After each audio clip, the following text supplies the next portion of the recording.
Good evening and welcome to College Knowledge Night at Calvert High School 2023.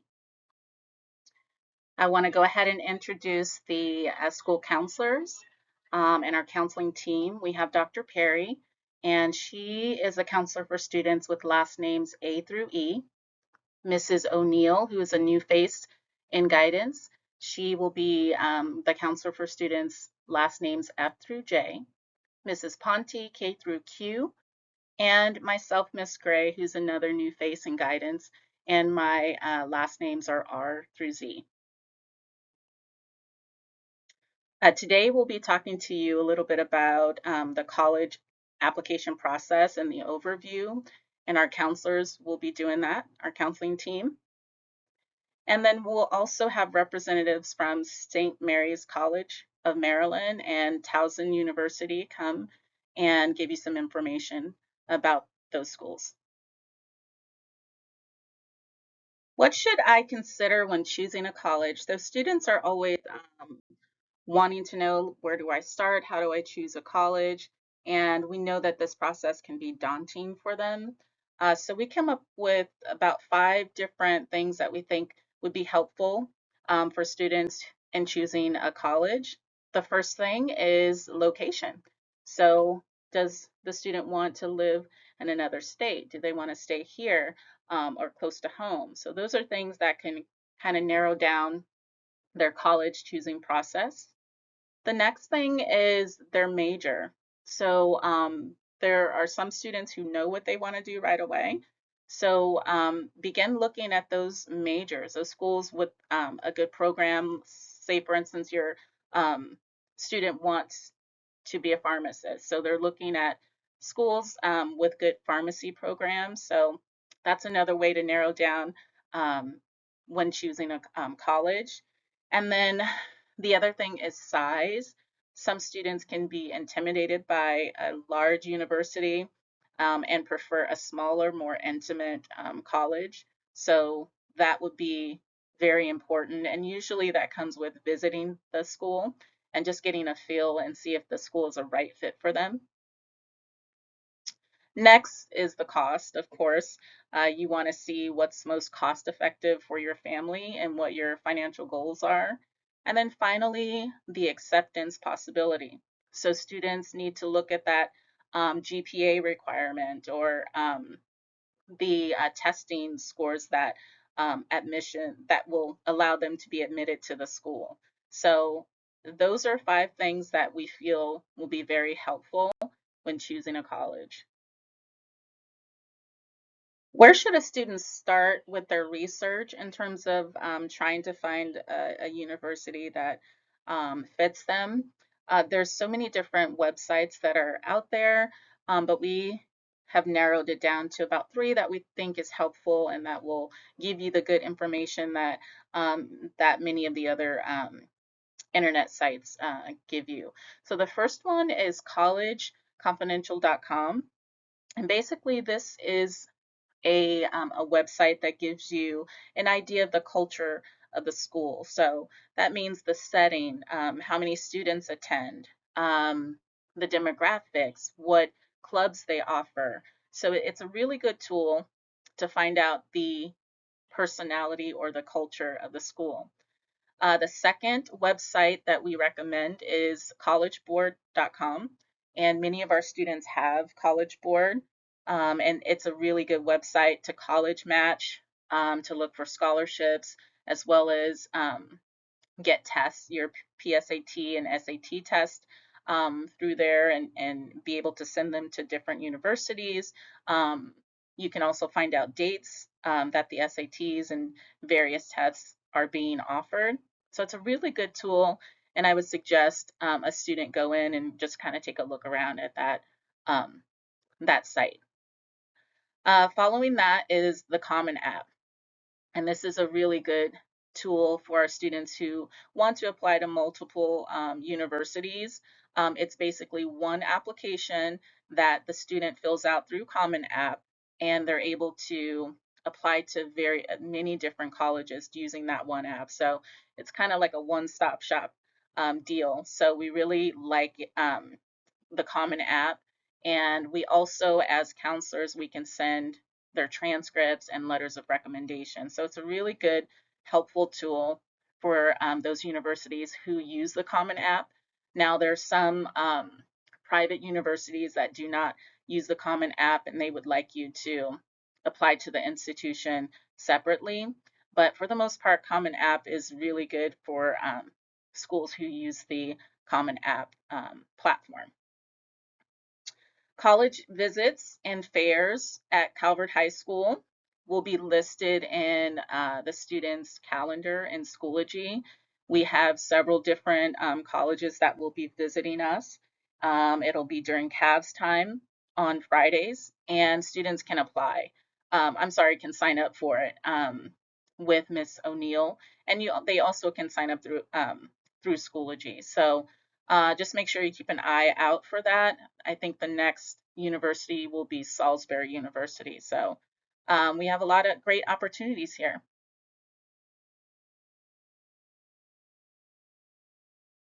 Next, how many schools should I apply to? So we get this question often. Students want to know how many schools should I apply to, thinking about the application fees and just wondering what's the norm. And we typically recommend students to apply from 3 to 6 colleges, and we kind of broke it up in categories so that they'll have a good guideline of how to apply to colleges and which ones. So the first one is their dream school. So if a student has always dreamed about going to a school, if they have maybe family members that are alumni, that'll be your Ivy League schools, just schools that they always wanted to attend. We suggest that they at least apply to one dream school. And then also the next category is target school. And what this means is basically that they meet the requirements of the admissions for the school. So it's one of those schools that may be a little challenging to get in, but they meet the requirements. So that's one school that we want them to apply to. And then safety school. Safety school is basically not your first choice, but you know that you meet those admissions requirements. Hi, I'm Jessica Ponte, and I want to talk to you about a rough timeline because a big question is from students and parents, as always, am I behind? What should I be doing? So I want to go over just a rough timeline of what you can expect from the college application process this fall. Now, keep in mind, this is not set in stone. This may change a little bit based on your student and their circumstances, what college they're applying to, that kind of thing. But this is just a rough outline of what you can expect. So from August until October, students should be sort of narrowing down their college lists, looking at schools, and really figuring out what colleges they want to apply to. Because truthfully, none of the applications can get started until they know what schools they're going to be applying to. So hopefully your student has done this already, but if not, this is something they'll want to fast track so they can start focusing their time and energy on those applications instead of figuring out where they're going to apply to. Now, from now until January, this is really the bulk of those applications when that happens. So students will actually be submitting and doing their college application. So it's going to include things like the actual application itself, asking for letters of recommendation, transcripts, their favorite thing, the essays. Take some time to sort of write and revise those. And that's a process that does take a while. A lot of students put that off until the last thing just because it's not the most fun for students, but they should be taking a lot of time to revise, to put them together, to be thoughtful about their topics. So it does take some time. Another thing is once they submit, students also want to follow up with their chosen college or university just to make sure that all the pieces of their application got where they needed to go. And within this kind of timeline, it's most important to follow up with the college's deadlines because every college is going to have a different deadline.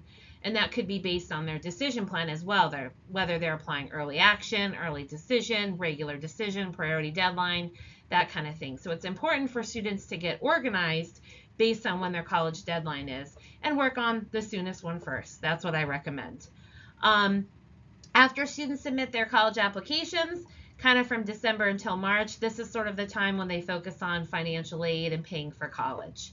So FAFSA will open in December. I'm hearing December 31st. I don't know if that's true, but that will happen in December. And then students can also spend some time applying for scholarships.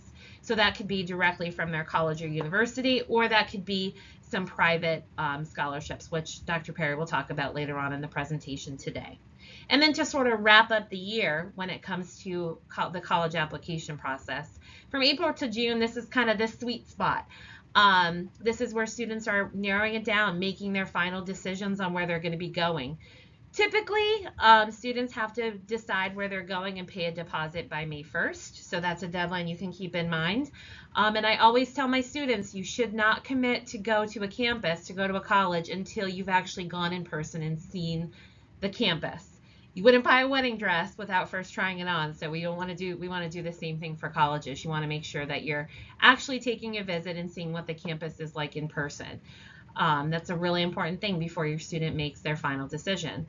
Now, as well, you're going to want to compare financial aid packages because every college is going to cost a different amount, but there may also be different scholarships and financial aid available. So this is when you can really kind of compare and get the information you need to make that final decision, because I know I'm a human.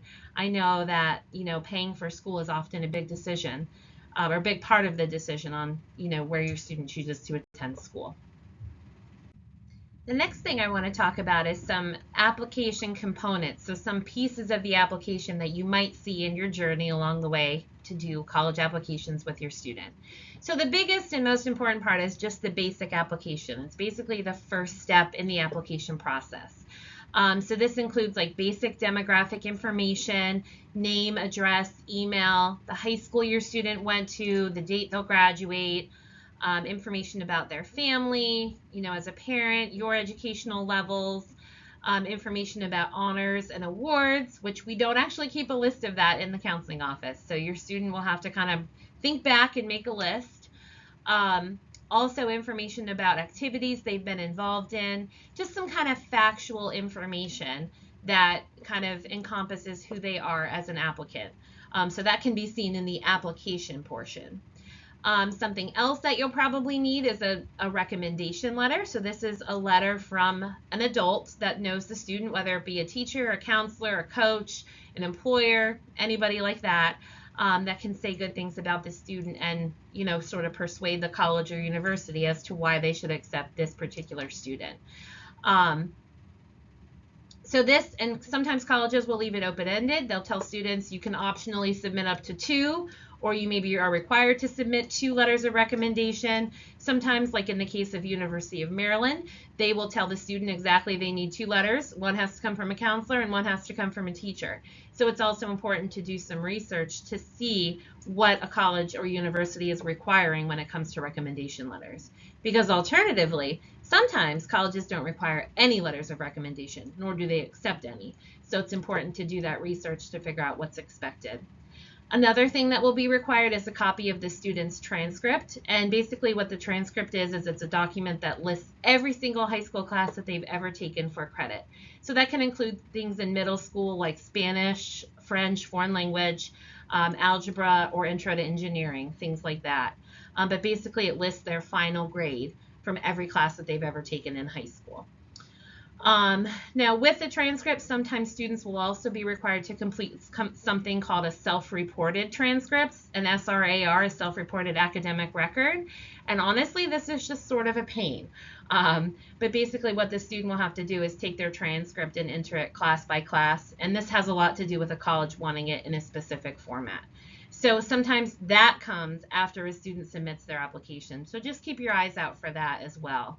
And a student can always ask their counselor for help with that, or if they need a copy of their unofficial transcripts, they can use as a guide when entering that information. So the next thing is the essay, your student's favorite part. I can guarantee you this. And we'll talk in a second about the Common App, but the Common App is one of the most popular vehicles for students to apply to college. And the essay on the Common App can be anywhere between 250 and 600 words. So it's not terribly long. And they do give students some pre-made topics, or they can choose their own. But regardless of what the essay is it's really just a chance for a student to tell their story, to tell the applications committee information about them that may or may not be included on their other parts of the application. So this is a really cool thing. I always tell students, take some time to think about what makes you different. What makes you different from your friends? What makes you different from your peers? And I always tell students to think too, when you're filling this out, think from an admission standpoint. They're reading hundreds, if not thousands of applications. The essay is a really good spot for you to stand out and tell your story about what makes you different. So I think that can be a really cool thing. Students don't like it, but the more time they take on this, the better it will be. And then the last portion of the application is their test scores, so SAT and ACT test scores. Now, with the pandemic, one positive thing that has happened is that a lot of colleges have gone test optional. So again, it's important to do research about your student's particular school to see what they require. Or they may, have an option to send it or not send it. So it's important to kind of narrow that down to see if a student's going to include their test scores. Now, additionally, beyond that, it's also important if they're going to be sending test scores to determine how those test scores have to be sent. Are they required to come directly from the testing agency, so directly from College Board or ACT? And if that's the case, then your student will need to log into their College Board or ACT account and send their scores. And this kind of comes along with a fee as well as processing time. So it's important to know that because it can take up to 2 weeks to process SAT or ACT scores when they're being sent directly from the agency. So that's something that trips a lot of students up because I think we all think it should happen a lot quicker than that, but it doesn't. So that's important to research and get on pretty early if that's something that a student needs to do. Something else might be that students can self-report their test scores, which just means simply they'll list their scores on the application and that will be good enough for a college. So these are some components of some things that you can expect to see when you're looking at college applications with your student. So now the Common App. So I'm sure this is something that you've heard from either other students or you've heard colleges mention it, and I just want to talk briefly about what the Common Application or the Common App actually is. Because more than likely your student is going to be using the Common Application to apply to their chosen college or university. So the Common Application is an online website that enables students to apply to over 900 colleges with one single application. So the only catch is their college or university has to participate, which honestly, I feel like it's definitely more common that a college participates than they would not participate. So more than likely, your student's going to be using this. Now, the cool thing about Common App is it does save time if your student applies to more than 2 schools that use it, because basically they're able to send that information to multiple places. So the Common App is the way to go. I also am a big fan of Common App because it's very easy to keep track of your progress. So students can easily see where they're at in the application process, what they still have to complete, and they can also log back in and save their work. So if let's say if they're starting to work on it, they only have a little bit of time, they can log in, do some parts of it, save it, and then come back later on and continue right where they left off. So I think Common App has really great functionality in that way. It also gives the ability for counselors and teachers to submit their letters of recommendation online, and students can even track when they sent requests to the teachers or to their counselor. And it also enables us as counselors to be able to submit their transcripts online. So I will show you what that looks like in a second from a student point of view. So now I want to do a little tour for you so you know what we're talking about when we mention Common App. So this is the website. So it's commonapp.org. And then in order for students, the first time they log on here, they would just need to click on create an account, and then it'll go through and ask them personal questions to create an account. So I'm just going to sign in because I've already created a first year student account, just so you have an idea of what students are looking at when they log in. So when you very first log into Common App, you're going to see a couple of different tabs at the top here. So I want to first start out by showing you the Common App portion. Now, when a student first logs in, none of this information will be filled out. But basically, the Common App, the things on this tab are the information that's sent to every school that a student applies to on Common App. So what they would do is just kind of go through each section and fill it out. So first, we have the profile information, which is basically just their personal information, their date of birth, that kind of stuff. address, contact details, demographics, language, geography, and nationality, and whether or not they apply or they would qualify for a fee waiver on Common App. Now, the only way a student applies for a fee waiver on Common App is if they are on free or reduced lunch. That's sort of our criteria. Now, if there is something else going on at home financial wise, they're certainly more than welcome to talk with their counselor, but that's sort of our criteria. Now, you'll see on here, now I really haven't done much of my Common App just because I use this to help students, but the demographics, I'm done with that section. So on here, let me click to another section, but you can see it's giving me a green check mark, which means that I have completed all of the information in that section. So that's a really handy trick to be able to sort of track your progress as you go through the Common App.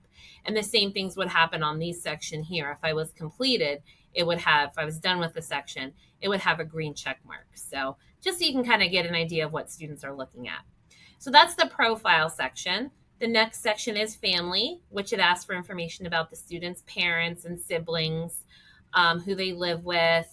For parents, it's going to ask information about whether they're alive or if they've passed away, and a little bit of information about their occupation and educational level. And the purpose of that is just for college or Common App and the colleges to be able to collect that information for reporting.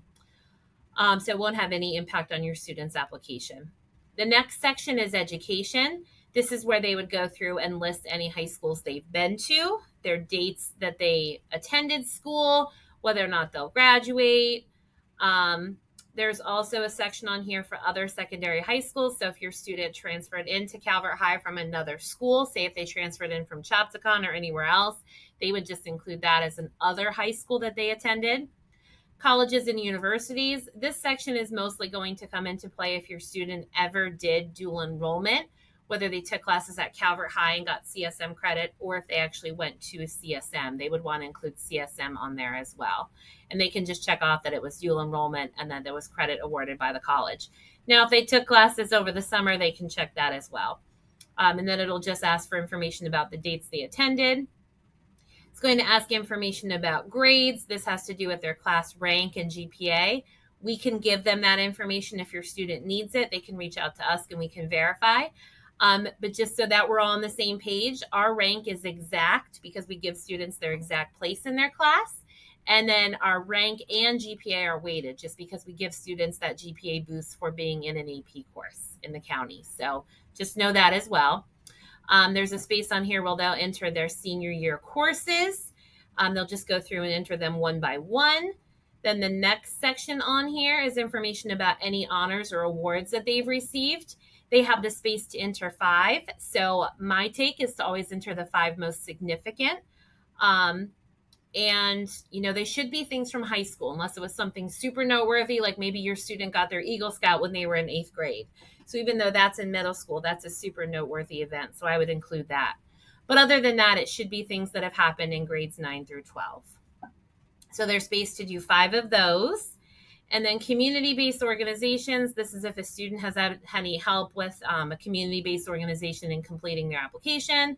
And then future plans is just information about, when they begin to start, what's their intended major, that kind of thing. So you can see on here again with those green check marks. I've done a couple of spots on here, so it's showing up as a green check mark to let me know that it's done. The next portion on here is about testing, whether or not a student's going to send SAT or ACT scores, or if they want to include any AP scores. This is the section.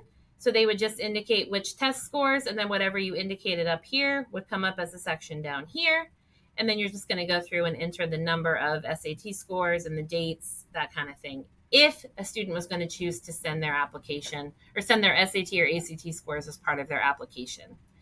The next section is the activities section. And this I feel like is a little bit weird, a little bit convoluted in how they want the information.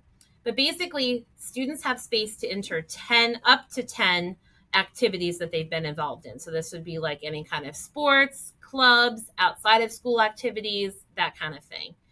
So they have space to enter up to 10. And I'm just going to walk you through kind of what this looks like. So you have the option to pick what type of activity. And again, you're just picking out the best match. So for my account here, I'm pretending that I played basketball. So then I put in the team name, position or leadership description of what I did. So I'm pretending that I just played basketball as a team member. So I put on there that I'm a team member. And in this scenario, I'm pretending that I played for Calvert High School. So I included that as the organization name. And then anything that you accomplish in this activity. So, I mean, for basketball, I might list that, I participated for, 3 seasons or 2 seasons or however many seasons I participated. If we won any championships, any awards. If you listed a club, you might want to list what the club is and maybe a major accomplishment that you did in that club, maybe a major event that you planned or something like that. But the thing to remember with this is you only have 150 characters, so you really don't have a lot of space. So you want to be very succinct and on point when it comes to listing that activity. Then the next section is you want to check off what grades you participated or your student participated, the timing, whether it was during the school year, during the summer break, or if it was something that was all year. And this I feel like is kind of the weird part. So by asking how many hours spent per week and hours spent per year, this is giving colleges an easy way to sort of see how much time an event takes. Like, for example, if I participate in basketball, that usually lasts for about 2 to 3 months. So I might say, that it was like 12 weeks throughout the year. And then that I spent maybe, 10 to 12 hours a week between practice and games, I'm estimating. Versus if a student says that they're involved in, participating in a community activity that only happens a few weeks throughout the year, like 2 or 3 weeks, and they spent, 10 or 12 hours each of those weeks. It just gives an better idea for colleges to be able to compare the different activities and the different time commitments. So that always trips students up. So just be aware of that. And again, just estimate. Colleges are really trying to get an idea of how long of a commitment a student has to a particular club or activity, and then whether or not they intend to participate. And again, with this, a student can list up to 10 activities. So if they have more than 10, I would just suggest picking out the 10 most significant. The next section on here is the writing. So I will show you in a second how you can add colleges, but it will tell you what colleges require and what colleges do not require. So you can see kind of my random batch of colleges, all but one require this Common App essay. So you'll see on here, there's a couple of different topics that a student can choose from, or the very last topic is just an open-ended topic. So students really have the freedom to be able to choose a topic to write on that represents them best. And there's information up here about the writing. So it shouldn't be shorter than 250 words, but no longer than 650 words. So they're giving students a suggested kind of spot between 250 and 650 words. And what they would do for their essay is they would type it in here. Now, what I suggest is that students use Microsoft Word or Google Docs or some other software that they can use the essay, they can write it on so that they have access to editing tools. And also just so that they can keep the essay to use later on, because if they just type it in here, it will disappear once they submit their application.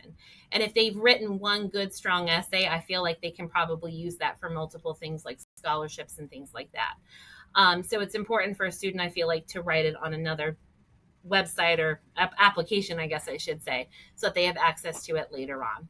So this is the essay portion, your student's favorite part, I'm sure it will be. And then the courses and grades. So earlier I talked about the self-reported academic record. Some colleges give it to students after they submit their application, and some colleges, like University of Maryland, they're pretty much the only one I've seen that has required it this way on Common App. But this is basically where a student goes grade by grade and enters their courses off of their transcript. So they're going to enter the course name, the year, the grading scale, and they're going to go class by class and enter their grades. So this isn't necessarily hard, but it can be a little bit time consuming. And if students need help with this, they are more than welcome to reach out to their counselor. We can help. But I think the biggest thing is just having them get a copy of their transcripts just so they can look at it and go line by line. So how a student can add colleges. So again, this is the common information that's sent out to every school. I guess the exception would be writing and the courses and grades. That's only going to be sent out to schools that require it. But the college-specific questions, here's how you find this. So a student would first have to go in and add a college. So I am going to add King's College in Wilkes-Barre because that's by where I'm from, and I know I don't have that on there yet. So you would just search for a school and then click Add. And then if you scroll over to my colleges, and you can see I've got a couple of colleges added on here. So this is the college-specific questions. So I'm going to start off first by looking at King's College just because this was one I added. So every college will have an information page that will tell you information about their deadlines, application fees, information about their standardized test policies, recommendations, what's required as far as letters of recommendation. The school report just refers to their transcript. So pretty much every school is going to require that. And then it will tell you information about writing, whether or not they require the essay or it's optional, or college questions, and I'll show you where that is as well. So this can give you just kind of a brief overview of each individual college. So there's going to be a section that's all about questions, and a lot of times this is going to ask, when do you prefer to start, your citizenship status, do you prefer to live on campus or off campus, your major, that sort of thing. I always tell students, a lot of times students wait till the last minute to do this section. My advice is to not do that because sometimes an essay can hide in here. So it's important that students are looking at this ahead of time as well. So again, this is the specific information that will just be sent to that particular college. So if I clicked on Howard University, the questions that are on there are going to be different than the ones for King's College, just because it's college specific. So the next section on here is the recommenders and FERPA. And this is basically where a student adds their recommenders or their counselor to be able to give us access to link our accounts so that we can upload documents on behalf of a student. So the very first time a student clicks on this, it's going to give them information about FERPA, which, as I mentioned earlier, is a law that's all about releasing educational records. So your student will have to go through and, check through this legal information. And then once they do, it will give them access to be able to add people. So you can see on here, I added myself as a counselor. But basically what you would do is click on invite recommenders, and then it's going to pop up something like this. So for a teacher or counselor, you would put in their email address, you would put in the subject they teach for a teacher, and their name, and then you can click on invite and it would send it to them. Now, once you send it, you can see on here I've added Miss Kruder as one of my teachers. You can see she hasn't started it yet, so she's slacking. And I invited her in September, but you can kind of keep track of it this way. And you can see, we're looking at Howard University. You can see on here they do require one teacher, so it's important to make sure you have a teacher there. Now, with the counselor, once you add a counselor, we automatically carry over to every single school. So once your student adds us, we'll go to every single college they've added on their application. So you can check on here the date that, you invited the counselor. The school report, again, refers to the transcript, and the counselor recommendation is the recommendation letter.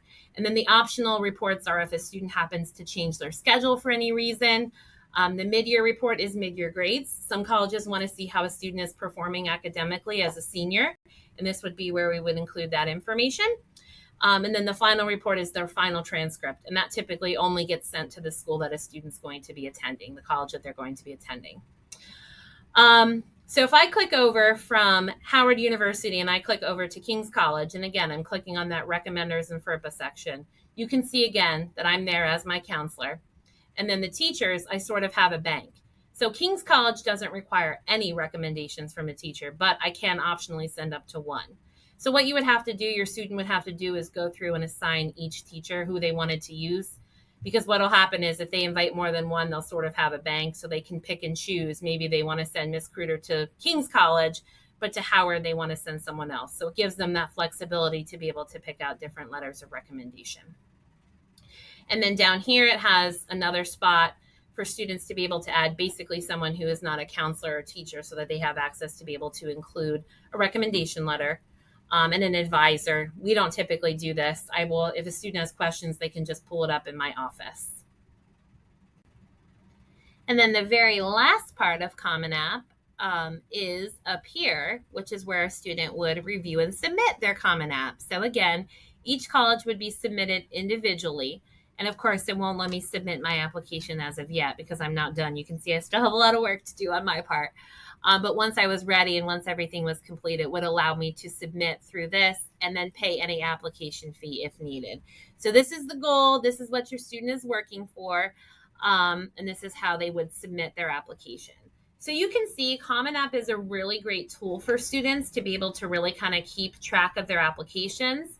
And eventually, once they add schools, they can even see.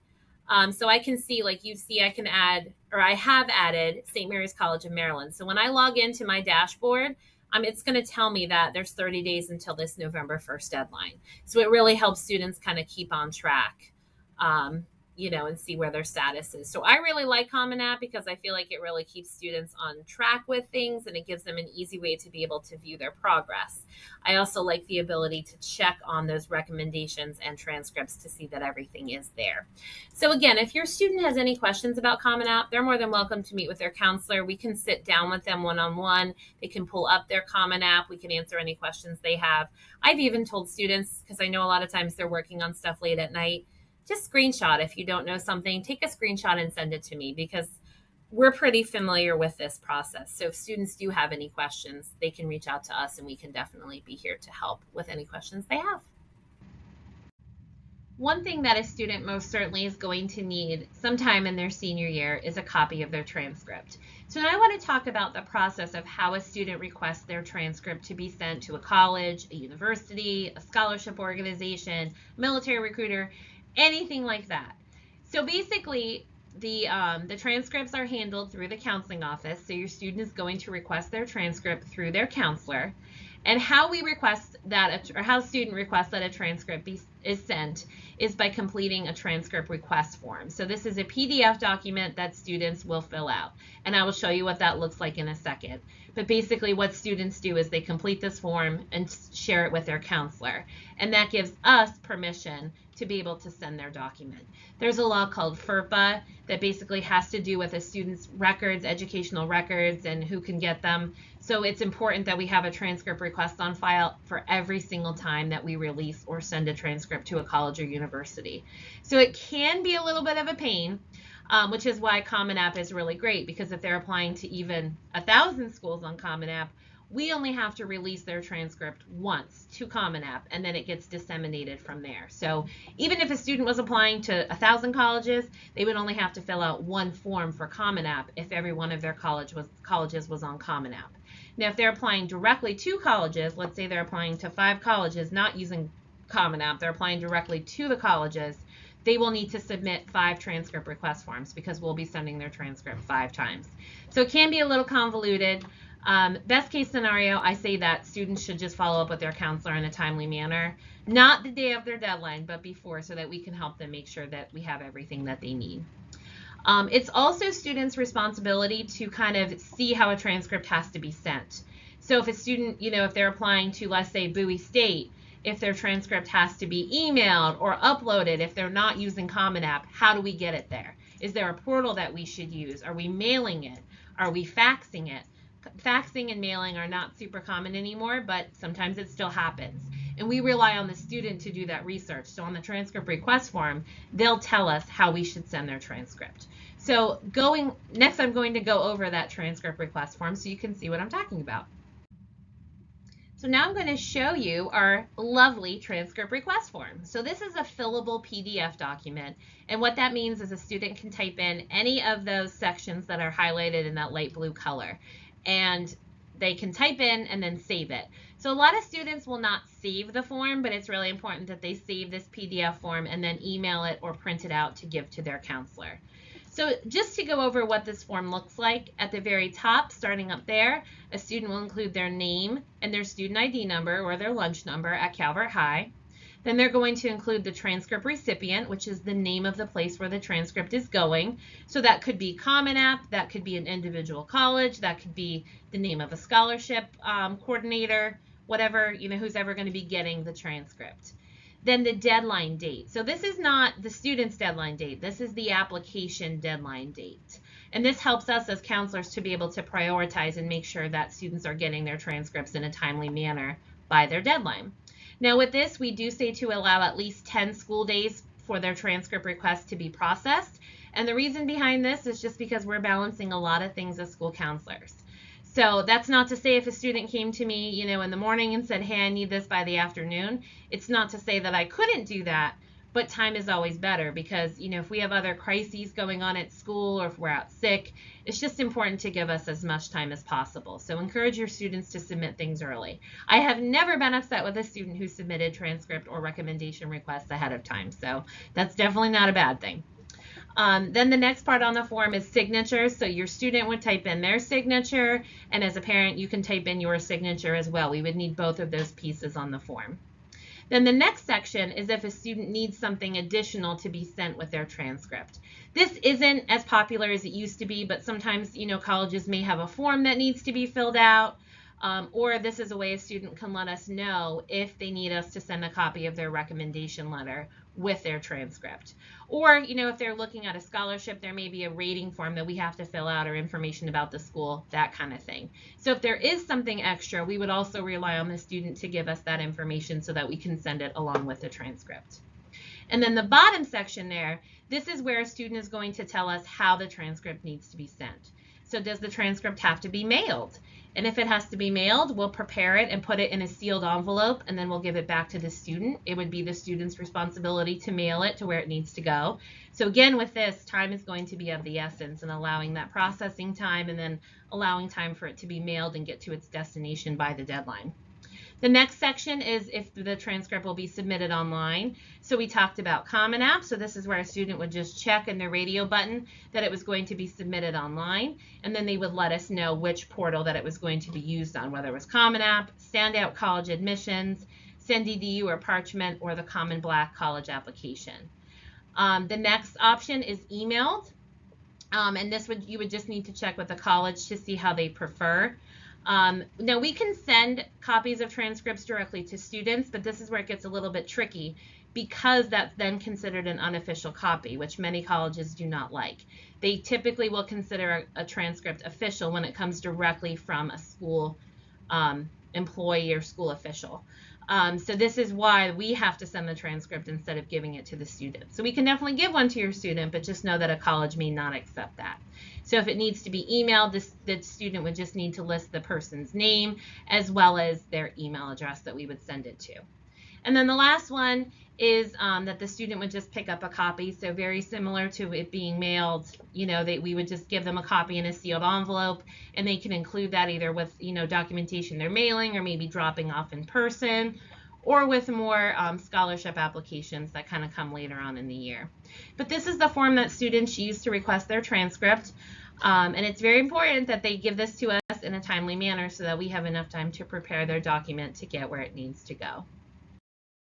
We do have college visits during the school day at Calvert High. They are in person. They are Fridays during CAV time, and students will have to sign up through the Microsoft form, which is located on Schoology. If students want to know when colleges will be coming, so if a school they are interested in wants to come or plans to come, then they can take a look on the calendar that's also on Schoology. This is a wonderful time for students to engage with the representatives who will be reading their applications. So you're making that FaceTime. You're also getting to know more about the school and if it's a best fit. So I highly recommend that students take advantage of the college visits during the school day. On the calendar for college visits as well, we do have some schools who are going to be visiting during lunch shifts, and also the military will be coming during lunch shifts, and they can provide some information about the offerings they have about college. Students have been asking about retaking the SAT or taking the ACT. There is still time to take both of these exams. To distinguish between the two, the SAT is more of an aptitude test. It measures your ability to answer the question and select the best answer. It has sections for math, reading, and writing. The writing section is optional, but a student should check with their college's requirements because they might ask a student to report the writing section to be eligible for certain scholarships or even just to be included in their application. The ACT, on the other hand, is more of an achievement test, and it measures what students have learned in school. It's more like a traditional test you would take in high school. It assesses math, critical reading, writing, and science content, and the questions are more in a straightforward fashion. If a student wants to retake the SAT or take the ACT and they believe that they qualify for a fee waiver, meaning that there's a financial need, or if a student is on free and reduced meals, Please have your child come see their school counselor as we can assist. If you're not sure, send your child to your school counselor and we can provide any kind of information we have. Some schools, some colleges are test optional, meaning you do not need to report your scores. This could be beneficial if a student knows that their SAT scores or even ACT scores aren't high enough, or if they just decide that it would not help their application. Some schools do require students to submit their SAT or ACT scores. So make sure when reading through applications, completing them, you think about and determine if a school requires that SAT scores or ACT scores be reported. They could be beneficial to report them to be eligible for some scholarships. So make sure that you're looking over all of the details possible. Here's some coming SAT and ACT dates. So the SAT, the next test is November 4th, and then following that, December 2nd, and then March 9th. The ACT is December 9th, February 10th, and April 13th. Chances are that schools will want you to take the test sooner rather than later. So the SAT November 4th or December 2nd, the ACT December 9th or February 10th. Some deadlines for applications will have passed at that point. So a student should talk with the admissions representative to see if retaking the exam might be in their best interest. Now we're going to transition into talking about financial aid. College is expensive. So we want to encourage you and your children to use whatever means you have possible to find a way to pay for college. We're going to be talking about scholarships, grants, and loans during this portion of the presentation to give you some more information about what you can expect, what's out there, and how best to get as much financial aid as possible. One of the first steps to ensure that you're getting as much financial aid as possible is to complete the FAFSA. The FAFSA is a federal form that the government uses to determine financial need for the family. It's used to determine grants and loans, so eligibility for that. Colleges and the state of Maryland use information on the FAFSA to determine this as well. The form opens December 1st and must be done by March 1st. However, some schools do require the FAFSA to be completed prior to March 1st to be eligible for financial aid packages. It's completed completely online. We will have some upcoming dates for families to create their FSA ID and to work on completing the FAFSA. One of the pieces of federal financial aid are grants. So this is the money that comes from the federal government. It does not need to be repaid. So it's unlike loans, where loans need to be repaid. A grant does not need to be repaid. It's based on family financial need, and the FAFSA must be completed in order to be considered for a grant. Student loans, they are also determined based on family financial need. It must be repaid after you graduate school. There are some specifics about when it needs to be paid, but typically it's about 6 months after graduation, unless you go right into another piece of schooling. This money comes from the federal government, and you must fill out the FAFSA to qualify. There are competitive interest rates and flexible repayment terms. So keep an eye out on the student loan, look at interest rates, because that will help determine which loans to take out. Now, student loans can be taken out. They might have them on the financial aid package, but then there also might be a way for you to get a loan in a different way. But basically, you need to fill out the FAFSA to be eligible for any kind of student loans. Hello, I'm Dr. Latia Perry, and I will discuss scholarships. So, scholarships are usually based on merit, grades, SAT scores, activities, community events. Money comes from private sources such as big corporations, local agencies and businesses, individuals, and this money does not need to be paid back. This is free money. But you must apply to these scholarships to get them. One rule of thumb that I tell my kids is treat your scholarship search and your application process for scholarships like a part-time job. So maybe on Saturdays and Sundays, or either or, from 1 to 4, you are looking for scholarships and you are applying to scholarships. It really comes down to the amount of scholarships that you apply to and the time and effort that you put into this. And parents, do not be afraid to encourage as well as help your students apply and find scholarships and stay on these deadlines, because it all equates to money coming out of the household to finance this education. So we want to do everything that we can to get some of that free money that's out there. How do I find scholarships or find out about them? So, different ways. You guys can Google scholarships and find out about many that way. You can also create accounts on Scholarly or fastweb.com where they will email you scholarships that pertain to what you're bringing to the table. Collegeboard.org also has a scholarship tab that you should be very familiar with in looking at scholarships. You can check your schools that you're applying to because they also have scholarships for you to apply to as well, or that you may qualify for. And you can look at your favorite corporations or favorite brands, Coca-Cola, Johnson & Johnson, Lockheed Martin. They all have scholarships. And you also want to look for those ones that will automatically renew, because those are great as well. Lastly, the Calvert Local Scholarship Application is an application for scholarships just for Calvert County residents, okay? They have given up to $500,000 in scholarships. This local application has been in place for many years. So we highly encourage kids to apply to this scholarship application because it is one application that goes to many different scholarships that Calvert County residents qualify for. That scholarship is normally available around after the holidays, around January, February.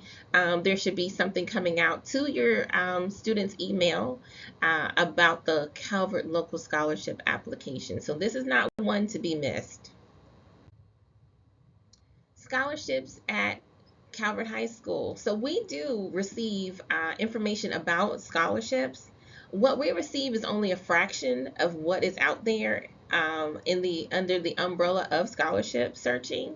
So make sure that everybody is checking Schoology because we will push out and send out information about scholarships that we get there. The Twitter account. We also text information about scholarships that we come in contact with on the Remind. Feel free to sign up right now. And then just be on the lookout for any emails from Mrs. Ponte, because if she's emailing you, she's emailing you something very important. So we always want to check those emails. So Chesapeake College Plan is an organization out here in Calvert County that assists kids and parents with various tasks that pertain to college. So they're helping with college searches, college application processes, scholarship searching, and the FAFSA. Okay, this is a highly sought after resource. They are available here on Tuesdays from 12 to 1:30 and Wednesdays from 9:45 to 11. The best rule of thumb is to make an appointment or shoot Michelle Kidwell an email. Okay, so we want to definitely make sure we utilize her as a resource because she is here to help kids and parents with some of their much needed tasks. So I'd like to take this time to thank the college representatives, Caitlin Woods from St. Mary's College of Maryland and Kayla Keegan from Towson. Thank you so much. Upcoming events that we want to mark our calendars for. So the college fair for Calvert County is at Northern High School, October 4th at 6 p.m. So please mark your calendars, make sure you attend. They're going to have many different colleges. They're going to have some sessions on the FAFSA, on scholarship searching. So make sure that you can attend that event. And also there is an FSA ID completion night coming up on November 9th at 6 p.m. Lastly, we want to make sure that we have taken your thoughts and your insight into accountability. We're always looking to make our presentations better. So please take your time and take your phone out to go ahead and complete this survey so we can see how we did and see how much impact we made with giving you this information. Thank you so much.